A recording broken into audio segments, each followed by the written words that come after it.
ৰুদ্ৰপাল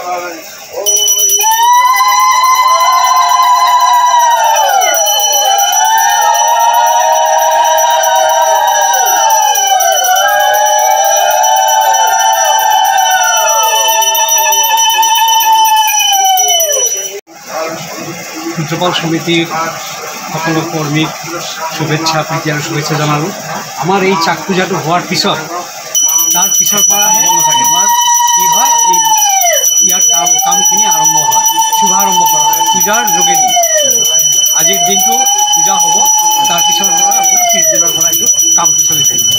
যোৱা একমাহ আমাৰ কামখিনি বন্ধ থাকে, বহাগৰ 1 তাৰিখৰ পৰা 31 তাৰিখলৈকে এই মাটিৰ কামবিলাক বন্ধ থাকে। 31 তাৰিখত সংক্ৰান্তিৰ দিনা এই পূজা অনুষ্ঠান কৰি আমি জেঠৰ 1 তাৰিখৰ পৰা চাক ঘূৰা হয় এবং মাটিৰ সকলো ধৰণৰ কাম পাতি আৰম্ভ কৰা হয়।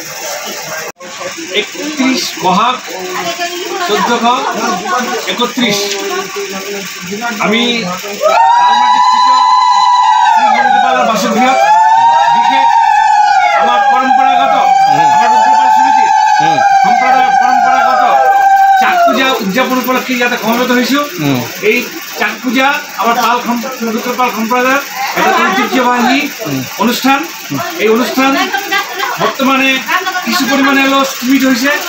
ভবিষ্যৎ প্রবর্তনভাবে এই চাক পূজা মানে আমার রাজ্যিক তরফ রুদ্রপাল সমিতির ব্রহ্মপুত্র ভ্যালি রুদ্রপাল সমিতির তৰফৰ পৰা এইটো প্ৰত্যেক বছৰে মানি চলিবলৈ আমি সমূহ ৰাইজক সমূহ রুদ্রপাল সম্প্রদায়ের মানুহক আমি এটা নিবেদন রাখিছোঁ।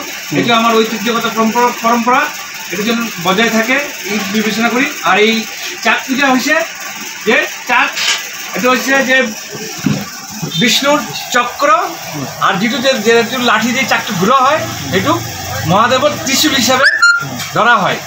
আর এই চাক এর একটা ঐতিহাসিক পটভূমিকা আছে। এই চাক কি হয়েছে যে বর্তমান যে আমি যান্ত্রিক সভ্যতা